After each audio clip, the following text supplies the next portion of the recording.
Nice to see all these faces finally in this space. This program is part of the opening of our exhibit, Here is New York, September 11th photographs. You're welcome to go in the main hall. There's some really, really powerful images there. I also need to thank, of course, Paul Paletti, who is with us. He and the Louisville Photo Biennial for their support and for allowing us to have, for us to bring this together. So, without further ado, I should introduce the moderator of this program this evening, Melissa Swan. It's almost like we don't need to introduce her because you've probably seen her in your life many a time. She's an award-winning journalist. She reported for Kentucky for nearly 4 decades. She is a member of both the Kentucky Journalism Hall of Fame and the Kentucky Broadcasting Hall of Fame. And perhaps just as importantly, she has 2 daughters and 3 grandchildren. I will turn it over to Melissa Swan. Thank you so much. Thank you. 175,320 hours. It sounds like the most memorable song from the play Rent, but it's not. 175,320 hours are the hours we have lived in the 20 years since the worst terror attack the world has ever known. 2,763 people died in the initial attack. 6,000 to 10,000 people were injured. The total number dead now stands at 2,997, and that includes those at the Pentagon and in the plane that crashed in Shanksville, Pennsylvania. September 11th is one of those days when we all remember exactly where we were, what we were doing, when we realized the United States was under attack. We lost nearly 3,000 souls. And tonight, I'd like for us all collectively just to take a couple of minutes to be silent and reflect on the people we lost and what happened that day.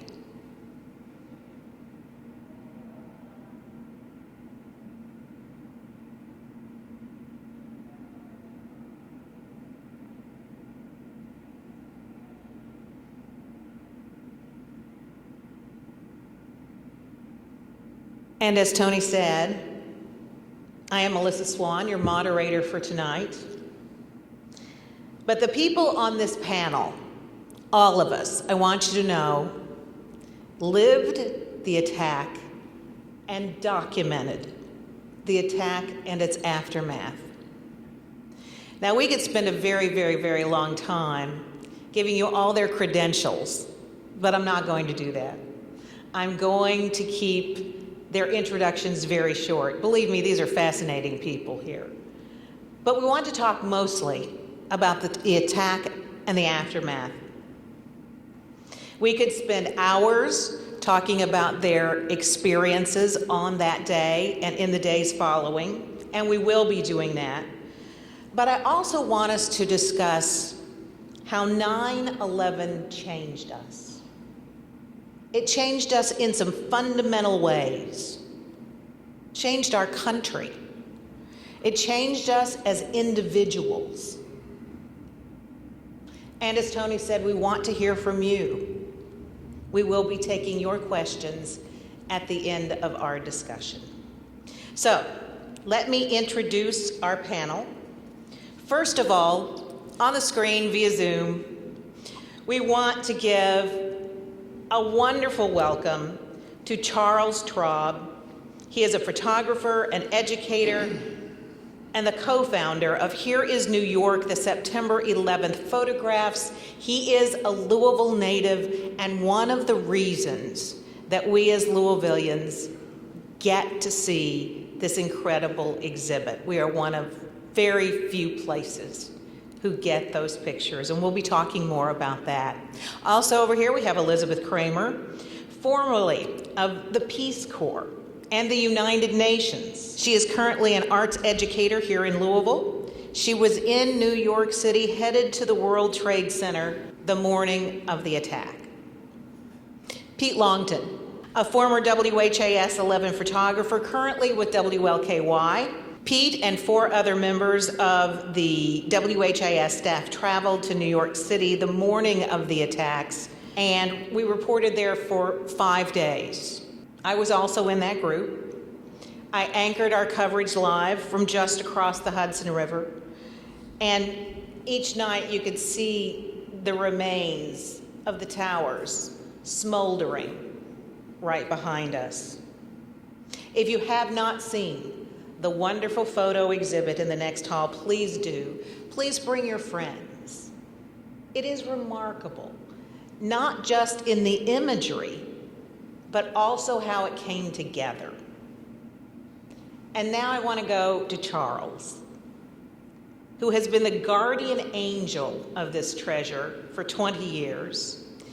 It, in the beginning, I think, was called a democracy of photography. Now we would call it crowdsourced. It started with one single picture in a storefront window. And Charles, I'll let you take it from there. It is the largest crowdsourced exhibit in the world, correct? I think probably so, yeah. It's certainly the seminal crowdsourcing exhibition of its kind and set the pace for other things that were to follow. Thank you for having me, Louisville Public Library, a place I spent a lot of time in my youth at, and also a place I said I was at, but wasn't at when I was in high school.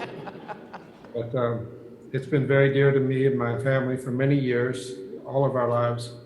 And I should note that I believe the library is the only place that's actually had a 9/11 Here's New York, which is what it's really called, exhibition of 3 times. This will be the 3rd time.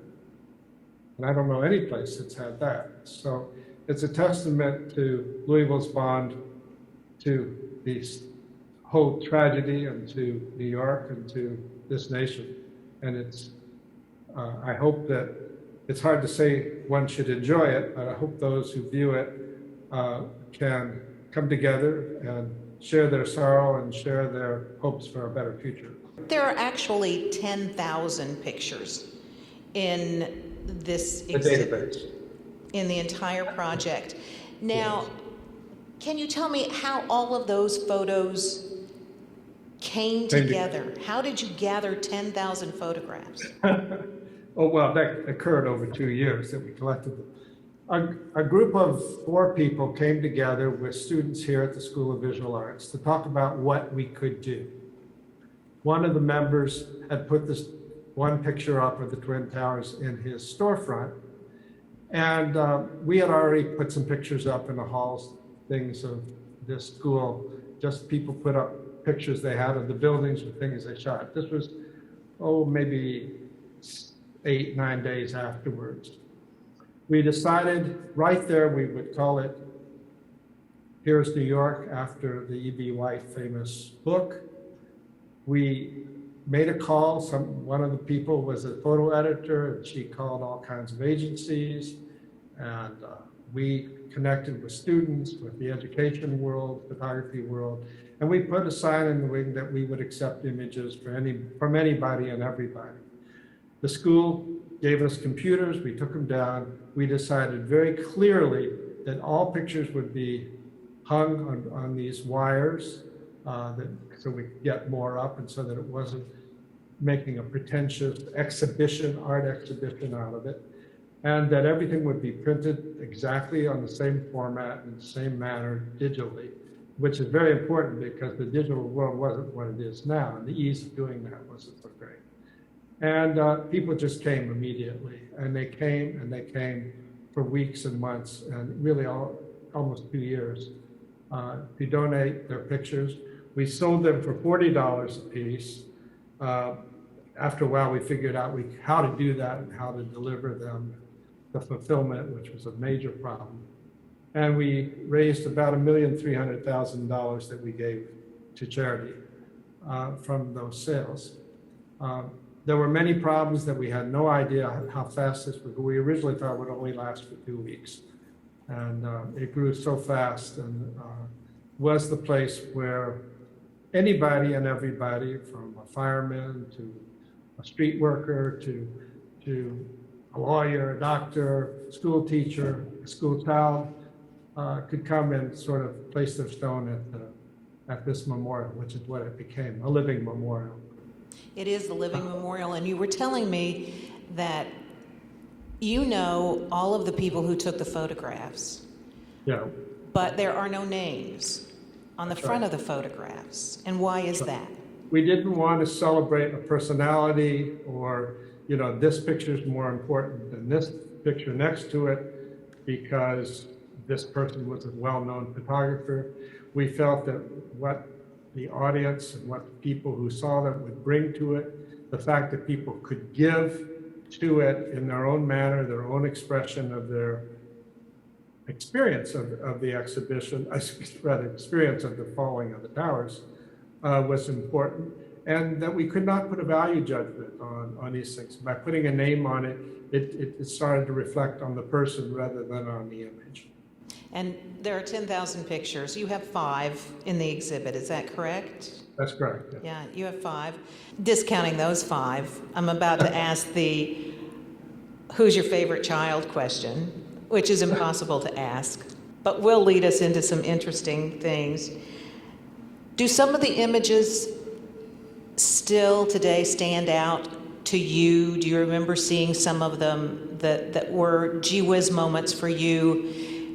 And when you describe this exhibit, how do you describe some of these photographs?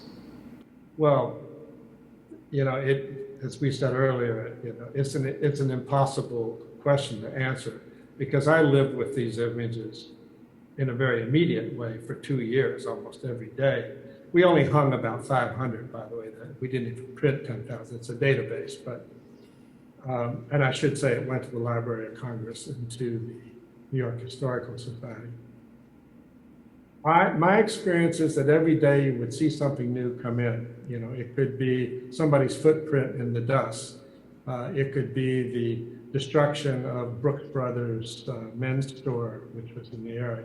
It could be the cloud in the sky, or it could be just a school girl's picture taken before 9/11 of the 2 towers coming up through the clouds. But the real experience of it, and I think your audience, some have seen it on this show before, but many have not, and a new generation have not, and that's important to show it again.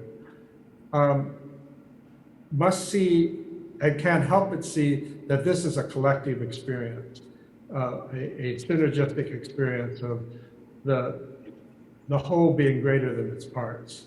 And often we would move one picture around and put a new one up and take some down and put new ones up. So I don't really have a favorite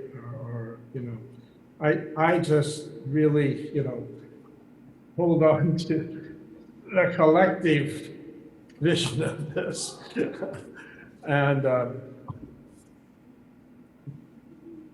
what we should take away from it is very important, and I'll get to this later, I know you're going to ask me, is what it represented for loss of all kinds, not just those who died in that building, but those who died as a result of it, and those who die in all such tragedies.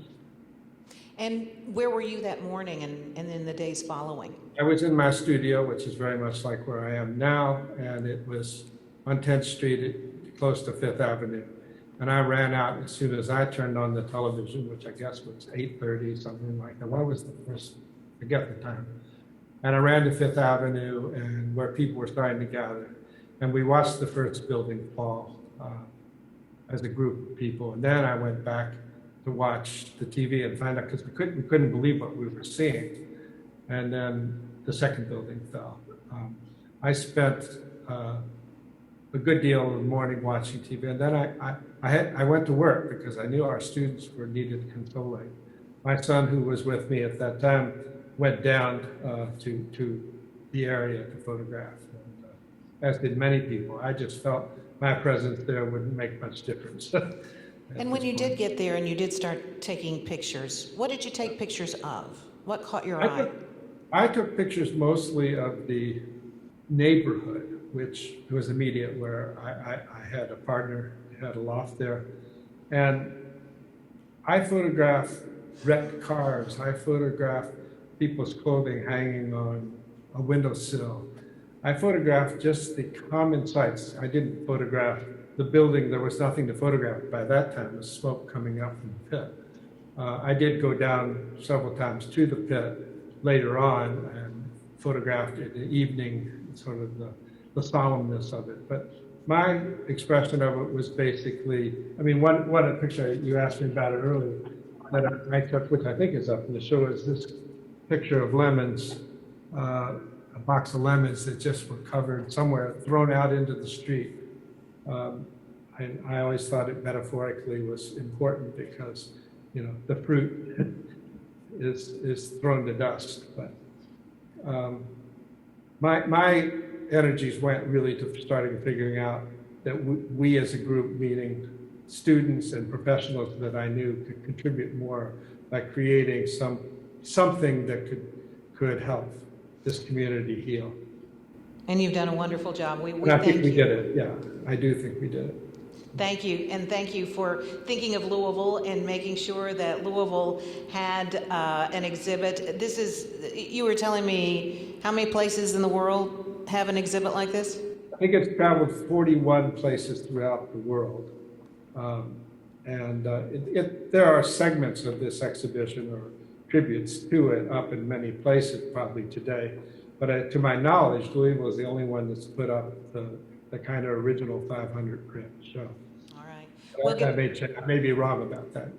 We will get back to Charles. Hang tight there. Our Zoom is working great. I want to go to Elizabeth Cramer, who's with us tonight. This woman has led a fascinating life. As I said before, I can't possibly go through all the things that she has done, but in her time with the Peace Corps, she has lived in war-torn countries. She has been in villages that were surrounded by minefields. And then, on September 11th, here at home, she was in New York City when we were under attack. And it just so happened that Elizabeth was on her way to the World Trade Center that morning, but she was running late. Tell us what it was like when you first knew we were under attack. Well, when I got there, there were police that were blocking going in from the last C train going into the bottom of the World Trade Center. And, you know, if you're a certain age, like a Gen Xer, you just think bomb threat and you think football game. And for some reason I'm thinking, okay. I know everybody started walking up the stairs and there was flames coming out of the first building. The first plane had just hit. And everyone was just standing around. And I was near the post office, and then we heard the sound of the second plane. But we couldn't see it because we were on the north side, and it was very loud, and it was screeching. I mean, it was crazy loud. And then it went through the building, but all I thought was up and down Church Street. There was debris that was flying and crashing through windows. Some people came out later on with their faces bloodied from flying glass. And I thought there were bombs going up and down the street. And at the time, through my head, I'm thinking first, duck under the archway of the limestone post office, which everyone else had the idea too. So I huddled against a postal truck that is full of petrol.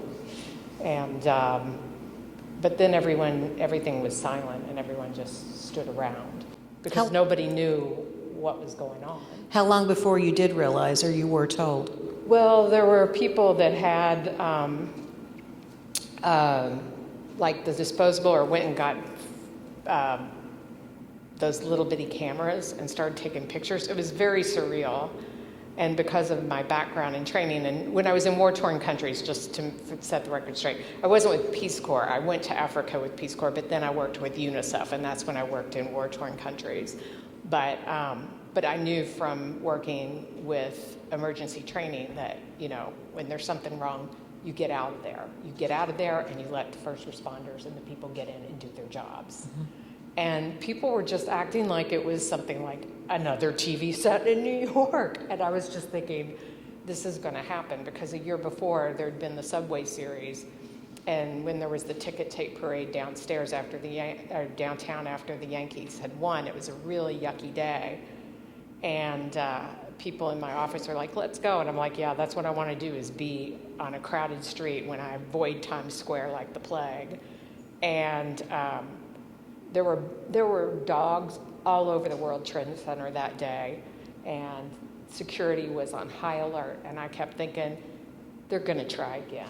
Because they had tried, terrorists had tried in the 90s and failed.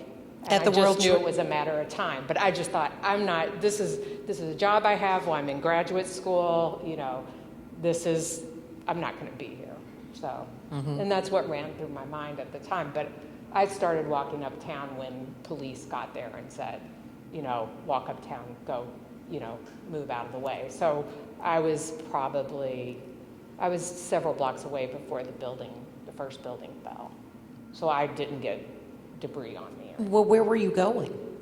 Well, I was supposed to meet Lenore Skenazy, who was a reporter for Newsday at the UN for a story. I knew she wasn't going to be there, but I had so many friends that worked at the UN, and I knew in my mind what was happening, and I thought I needed to be like around my tribe, so to speak. And I thought, I'll go there. So I walked to the UNICEF house, and they were closed. But in the meantime, I had first gone to a payphone, because I thought, my mother is seeing this. She lives here. She's seen this on TV. I better call her. I had not yet gotten a cell phone. So I stood in line with people at a payphone that was not very far from the post office. And there were people in line next to me people were very good about getting on and off. And there were people near me that were in that office, that the Japanese financial company that lost everybody, that was on one of the top floors, and people who were late that day and were like, I think everybody, that we're talking about where they worked, and that they worked at those top floors, I remember hearing. And then my mother said that the courier had called, because I had friends who worked there. And then the next thing I know, I get back and I'm tag phoning with Jim Bruggers from the Courier as I'm going uptown until I finally got home via walking in a bus. So, How many years did you stay in New York after that? 2, I think. Were you afraid? Were you frightened? No. No. Spoken like a true New Yorker. No, Nothing to be afraid of. I mean, I lived in Nairobi when that bombing happened, so, I wasn't really afraid, things like that. Let's get to Pete Longton. Pete and I worked together at a couple of stations for a few decades. There is no challenge that Pete isn't at least willing to try to conquer. So when he was asked to go to New York and get as close to ground zero as he possibly could, was there any hesitation, Pete? No, none at all. I was at the station when I saw the second plane go in. George Sells, who's the reporter, and I jumped in the car, and we waited, and Melissa and Phil, who was her photographer, we waited for them. They stopped in Pennsylvania for that flight, and we drove in to New York and got there about 2 a.m. And where we stayed was a Sheraton in Weehawken. And we pulled in, wasn't anywhere to stay in a hotel, so we were in the car, and you could see to the south of where we were the light, the glow, the smoke, and the other thing were the people coming down to see what was going on. And we couldn't get into the city. I mean, we got stopped several places, so we decided to park, and at 7 the next morning, we took the ferry in at 42nd Street, where it came out in New York. And we had no idea what we were going to do. It was, you just hunt and peck. And about 15 minutes after we were there, a van from Liberty, Kentucky showed up. And it was surreal for us, because we're like trying to see, well, these guys come in. And their story was even more interesting, because a couple of them had gone to Oklahoma City to help. And they have this feeling that they need to help. So they brought a van load, waited in line, got on a bus, and I think it was 24 hours before they went in to help anybody. But they said that was what they were there for, and they did that. So we did that. A caught a truck ride, I believe, down to where Ground Zero was, and we were about 2 blocks away. And I brought this stuff to show that we had to carry sometimes a couple miles with everything. George took the tripod. I had a camera somewhat like this one, only it was a little bigger, a little heavier. And I took 3 of these that weigh about 3 pounds or 4 pounds, beside everything else I had with the mics and stuff. And so we went down there to get ready to do it, and there were 15, 20 satellite trucks set up live, and they said, okay, you're going to go in, we're going to take you into Ground Zero, just stay here a while, it's going to be half an hour. Then it was an hour. Then it was 2 hours. And we had shows we had to shoot stuff for, so George and I ran out, and we just called out to people who were out there. We found 3 people from the area, a couple, and a young lady. If I remember right, the couple was from Louisville, the young lady was from New Albany, or it was vice versa. I forget which. And they lived in an apartment across the street from the Trade Center where some of the building had fallen down. And we're talking about their deal. So we had a local stick right there on it, and it worked really well, plus we had pictures. We went in a 29-story building that we had to sign in for so we could get up and get high shots because we couldn't get in to the thing. So we had some shots over here and some shots, and we had some, we didn't have what the network had, but we had stuff that we'd done. And George and I, as we were getting ready to leave that day, the people were showing signs of, they were cheering, they had signs, "You're our heroes," as the firefighters and everything ran up. A young lady from Indiana was in there talking about, she was uptown, she just had to come down because some of her friends were coming down there to say thank you to everybody. So there were, I don't know, about 20 people all along, and every time a fire truck or an EMS or a cop went by, they were cheering. And so we did that. That was our first day before we did our night story. I mean, we had to go out and we went out and found a couple that the gentleman, I think, worked near the World Trade Center. They didn't know where he was for several hours. And so they found him, and we did an interview with them and shot uptown at New York, which usually is busy as all get out. And there were hardly any people out. But that was our first day before we did anything else. We had some remarkable coincidences. I told one of the reporters back at the back of the room, we had no difficulty finding people from Louisville at all. Everywhere we looked, and Charles was saying, well, how did you know? Sometimes we would just run into them, as Pete did. Sometimes people back here at the station would find out that those people were there. There was a story in the Courier-Journal this morning about the 55 Humana workers who were there on work. So some of the people were there on business. Some of the people were living there. Some of the people were there for pleasure. It was remarkable how many people we found to localize our stories. And then we went ahead and did stories about people solely from New York. I did a lot on fire stations and mothers explaining it to their children. And we had certainly a lot of very, very sad, grieving people we were dealing with, people searching for missing people. And this is a question I'm always asked.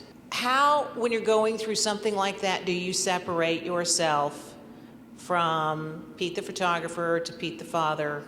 Yeah, it was tough. And when we went to Washington Square, people were there with candles, and you could see them grieving. And they had all over, they put up a chain link fence type thing and had pictures up there, and had written stuff down to try to find people.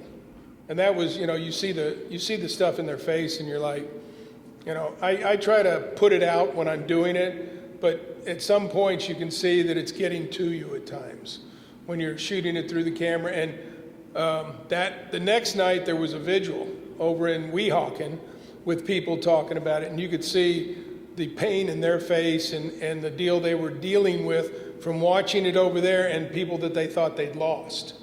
And that gets to you in a different way, that you start feeling that and stuff. And it's just one of those things. you've got to remove yourself a little from it. You're going to feel it, but you got to remove yourself from it because you're trying to tell the story. And George did a really good job of telling the story and being on there and getting stuff done. So, and when we talked to, in fact, Friday, I think we ran into the Liberty people. They'd done like a 24-hour deal of helping do stuff and all that, and they were getting ready to go home because they'd done a day's worth of work. They said they weren't needed anymore. They said, thank you for the original. We're not going to use you for stuff, but they came in, and so they had left. They were leaving, and the Baptist Convention? the Baptist convention that feeds people on disasters, they were coming in, and we went over and talked to them, and there was one gentleman who was an ex-police officer. He said these things are really tragic, and how you deal with these people and how you deal with it took them a day and a half to set up, to get someplace and get everything set up, because there were other groups trying to set up and to feed everybody and do stuff like that. The problem was for us, we couldn't get in to the exact place because everything was cordoned off, and unless you were with the right group. You know, we shot, I think the closest we got was a block from where stuff had gone down because they were cleaning up. So you've touched on so many aspects of what you covered, but is there any one story that sticks with you? Well, the one story, there was a minister who was from Louisville, Kentucky. And we caught him on Friday, I think, or was it Saturday morning? I forget which. But he was down there helping to talk to the firefighters and all that and relieve their problems if they had something to say. Well, people were walking up and giving him pictures that had blown out of the World Trade Centers when they'd come down, and he'd already made a scrapbook. And that was pretty hard to look at as he talked about it, because you're seeing a picture of a husband and a wife, of a father and a son or a daughter. You're seeing all these pictures. He'd already put it in a scrapbook and was talking about it, of all the pictures of lives you probably were never going to see. And that was pretty emotional to see, just to feel, because I didn't expect anything like that right off the bat. I mean, a couple days in, you know, he's already got it done, and he's talking about how he's meeting these people down there and talking to them and trying to relieve their stress, I guess, and their frustrations about what happened. The one quote was, I watched it the other night, the one quote was, a firefighter asked him, where was God? And he said, well, God was here, but not with them, type thing. You know, he's here to help you now, but he couldn't explain why God wasn't there to stop this. And he just, you know, he was a local guy that was from here that came back with scrapbooks. And one of the things I say about covering the aftermath of 9/11 is that it was the most challenging yet rewarding part of my career. It was unparalleled in what we had to go through to get the story, unparalleled in the grief, unparalleled in the catastrophe, the horror, everything about it. Nothing will ever live up to that. But when I talk about the challenges, we were telling the stories that the people in New York were telling us, and then we were feeding them back. And we just saw the grief and the horror and the fear of all these people there. So, and I have never thought as a journalist it's my job to sugarcoat or to edit the truth, especially a terrorism attack, but I put a soundbite on the air of someone talking about standing on the street watching people jump out of the buildings. Today, I wouldn't think twice about using that, but the rest of the country, we didn't forget, we just didn't think about, was traumatized as well. And if you'll remember, the national news networks agreed to quit showing the planes going into the buildings. Well, talking about people jumping out of the windows was akin to that. I'm not sorry that I used the information or the bite. The person was grieving and crying when he was talking about it. I do realize why people might have complained about it. But it was the fact. It's what happened. And one of the most famous pictures, as we're talking about pictures tonight, is the one called The Falling Man. And that is of someone jumping from a burning building. The burning building, a few years earlier, I had done a whole series of reports about how to get out of a house alive. And firefighters told me that people will jump out of a building rather than be burned alive.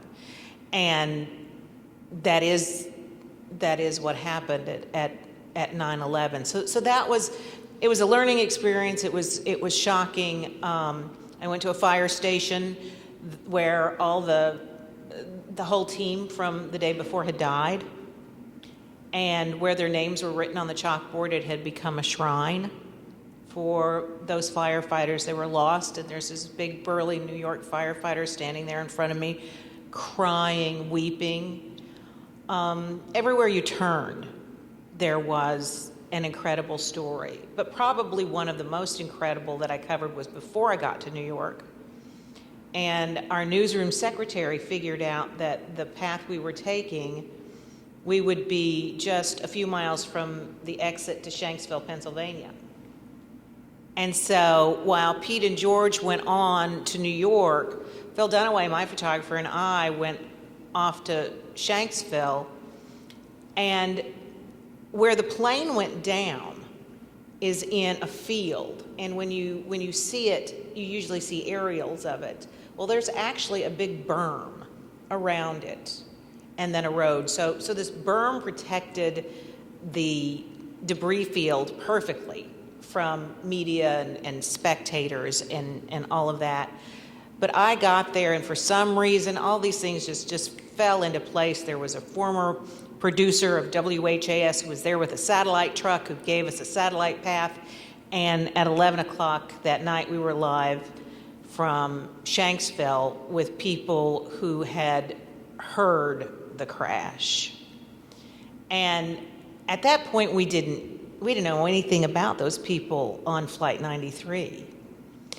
And I've seen that report several times, and I say something about intentionally crashing the plane or something like that. Of course, we had no idea why that plane went down in Shanksville, Pennsylvania. We only knew that it did, and then later we found out about the people on board.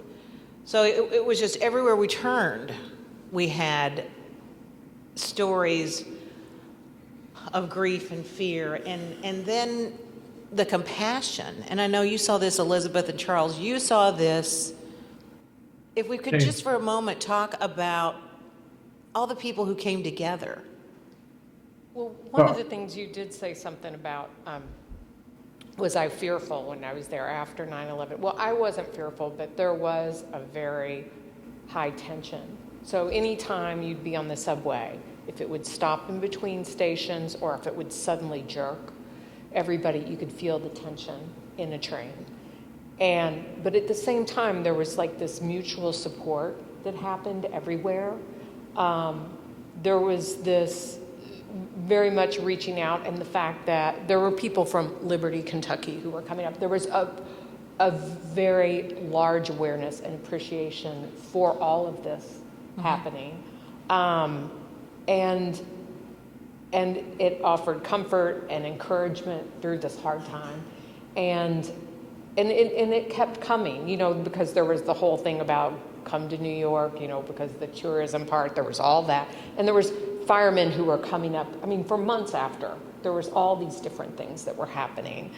And I think I was telling you that I remember the first time of a kind of coming together happened in November, and I used to go to the marathon every year because I had a friend who, she was elderly, but she did all the stuff with the New York City Roadrunners Club, and so she got me tickets every year at the finish line. And that year, the marathon was just like this big group hug. It was just amazing, and it's an amazing race anyway. And when I ran it several years after that, I mean, it was an incredible experience for my life. But yeah, you just felt like, you know, like if there was a baseball game after that or whatever, it was always kind of this coming together. There was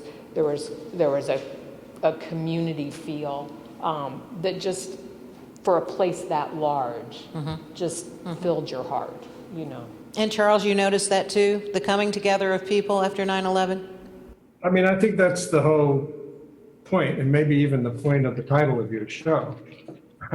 United we stood being the operative word. I mean, it was amazing how people from all walks of life really were kind and thoughtful, volunteered in all kinds of ways. We had 250 volunteers, by the way, throughout the period working at 9/11. Some worked, you know, for 2 years as volunteers. And we have opened the space for wakes many nights when fire trucks came up and after they had gone to a funeral or before the funeral to have a wake.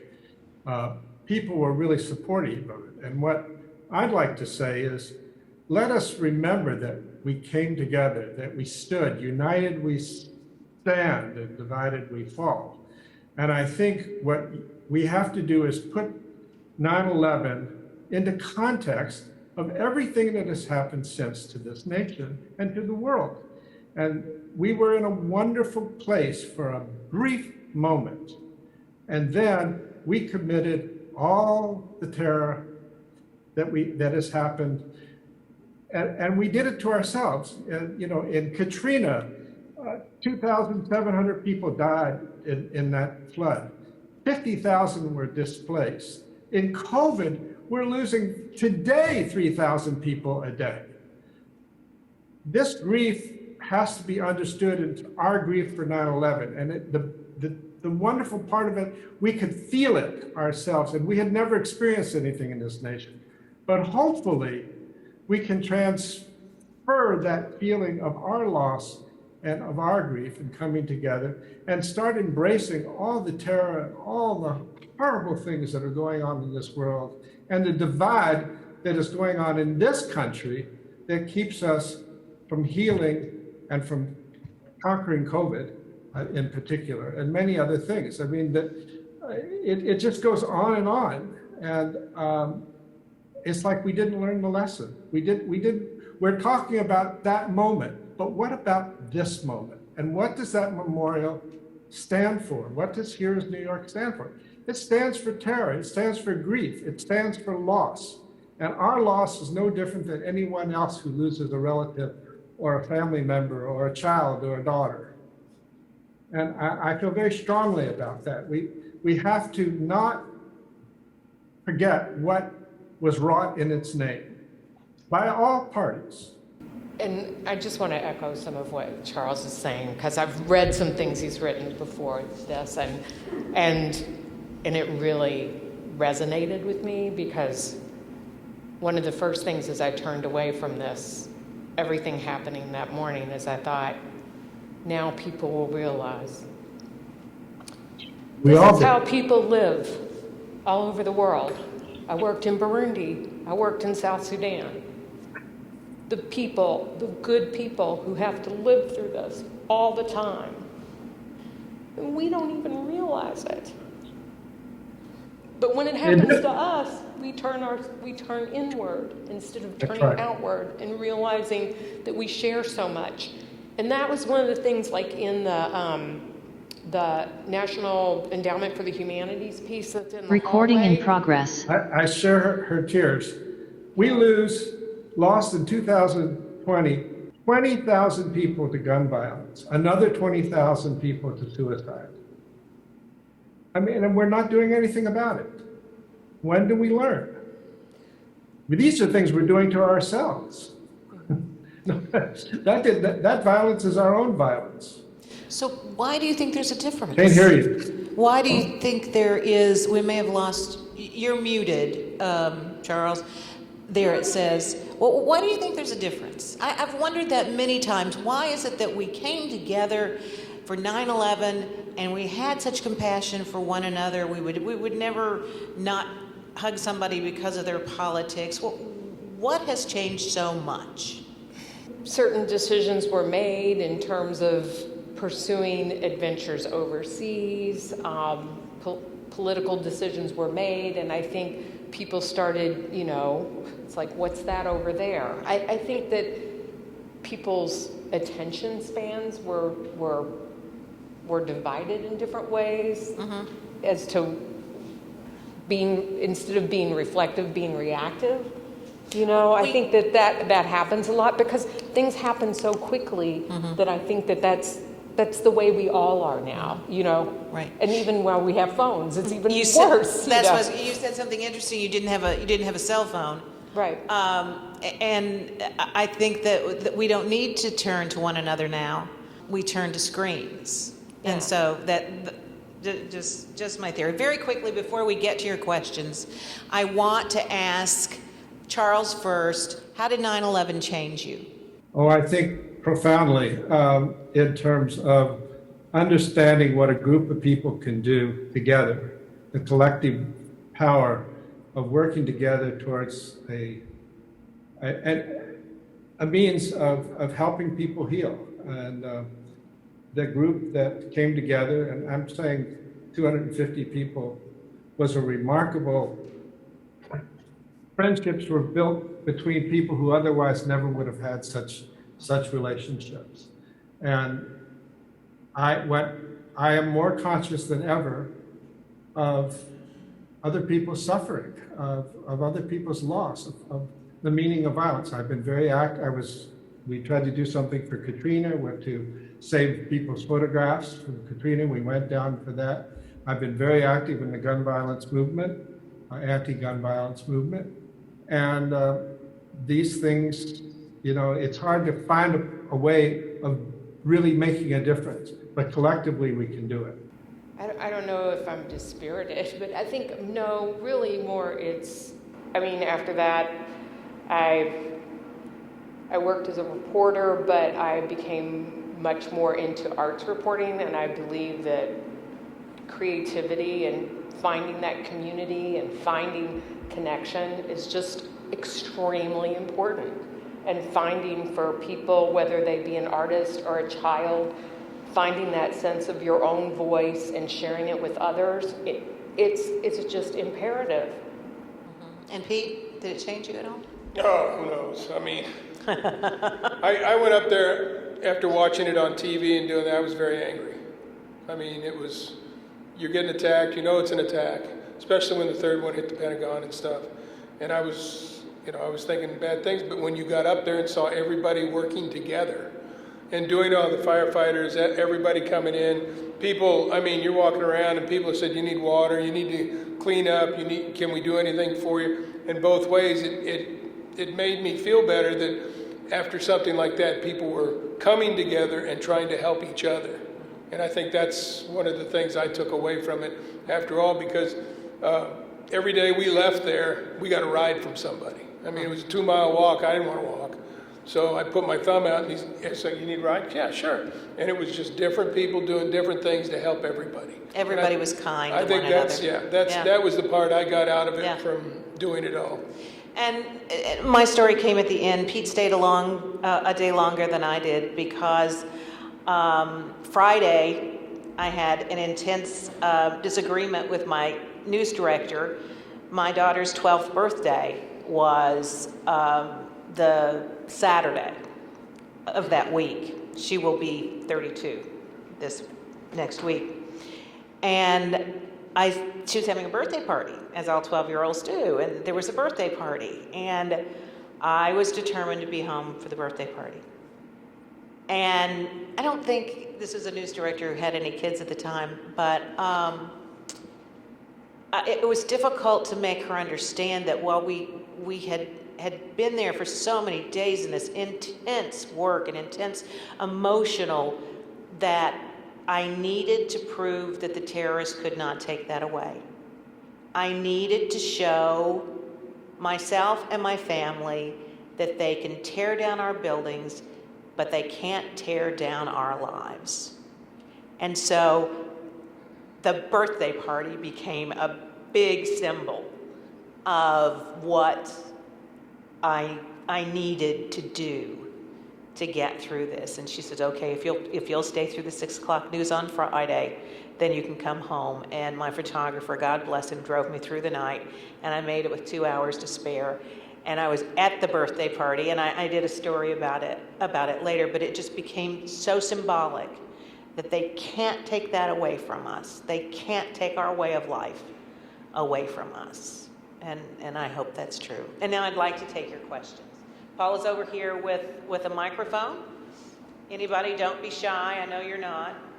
Oh, hi, I'm Shannon Westerman, and I lived in New York as well when Elizabeth lived there, 9/11. I'm 1 mile away on up Hudson Street. I have a lot of questions, but I just wanted to say that I a little bit disagree with Charles and Elizabeth about this coming together or kumbaya movement.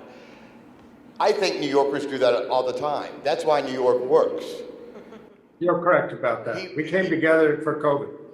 I mean, as Americans, we came together, but as my mother said on her first trip to New York, you cross the street and you're in a different country, and it all works. So I think we were well psychologically ready, because a lot of bad things happen in New York anyway, as we were talking about. But neither here nor there. But I had a little bodega across the street from my apartment, and he was Muslim, and so I didn't know what to do. You wanted to do something, right? And I just walked out with him because these people were coming up Hudson Street looking like zombies and ghosts and blood, and because they were just walking. And you were asking where she was going. People had no idea. So they were anyway, just going. And that was a problem because then they could be found, by their families or whatever. And we handed out water for about 4 hours. You just took everything off the shelves. This Muslim. It was amazing. It's amazing. Thank you. Thank you very much. First of all, I would like to thank you for doing this. It's been emotional for me, and I'm going to try to restrain myself. The photographs were beautiful and just so awe-inspiring. I had a friend that lived with my mother and me for about 5 months. I met this gentleman from Japan, and he was going to school in another state, and he decided to come to Louisville to work on his master's. He had a place to stay when he got here. When he got here, something happened. He called, "Joyce, I'm in trouble, I don't have a place to stay." I said, "Well, what happened?" I'm thinking he got mugged or whatever. So I met him, and my mother said, "Bring him home." So he came home. But anyway, fast forward, he moved to New York, and he was working at the World Trade Center with the Japanese. He was in their financial. And when it happened, I was at work. I taught school, and I was watching, and I said, Yoshi. And I tried calling him, couldn't get him. But he did not go that day. Wow. He did not go that day. And I thought he was dead because I tried and called. No answer. But anyway, I want to share that. But I had a question about, in the article in the paper, it mentioned that Louisville was one of the 5 repositories that received the collection. What were the other 4? That's a nice question, but Louisville is one of 10, I think, maybe 11 repositories. The Library of Congress, New York Historical Society, the ICP here, Louisville, of course, Houston Museum of Fine Art, San Francisco Museum of Fine Art, or the Contemporary Museum. Minneapolis, because Target helped us at one point, has a big collection of them. The Chicago Public Library, or what they call the Chicago Cultural Center, was the original building of the Chicago Public Library, did a big show. Berlin has one at the Walter Gropius house. And there's one in Tokyo, I believe, yeah. But Louisville's the only place that's shown this show 3 times. Okay, because I do intend to I tell know my it. friends and tell them they need to see this. It is free, and it runs through November, is it 14th? 14th. 14th, November 14th. So please bring as many people as you can. It's well worth it. Yes, what's your question? I'd like to second what others have said already. Thank you very much for bringing this to the library. We're 20 years out, and certainly the younger generations don't have the memories of what happened, and it's very important that they learn the lessons, and there are many lessons that we can learn from this.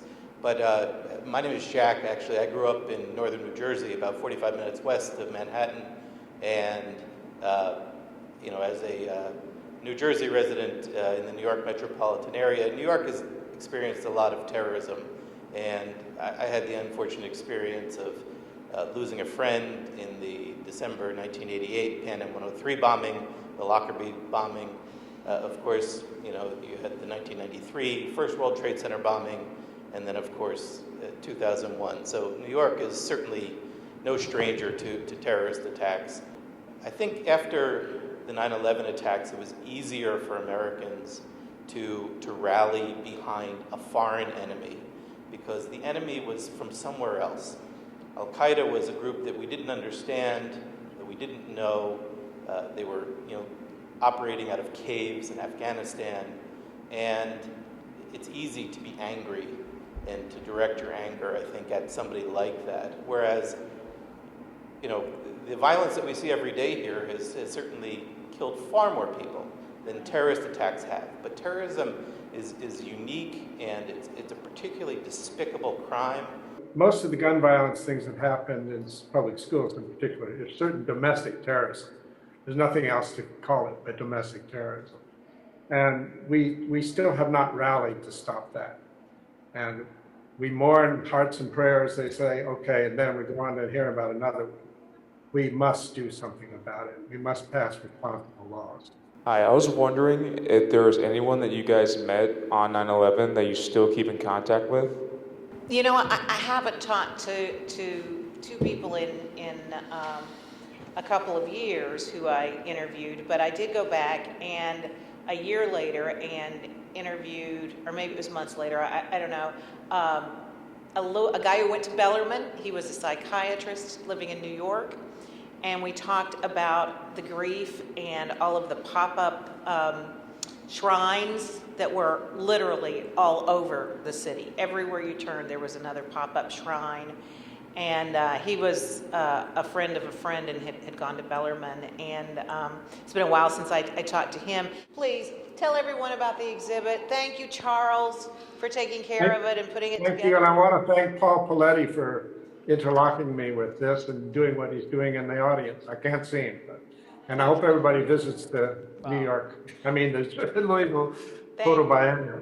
Thank you for being here. Thanks, Pete.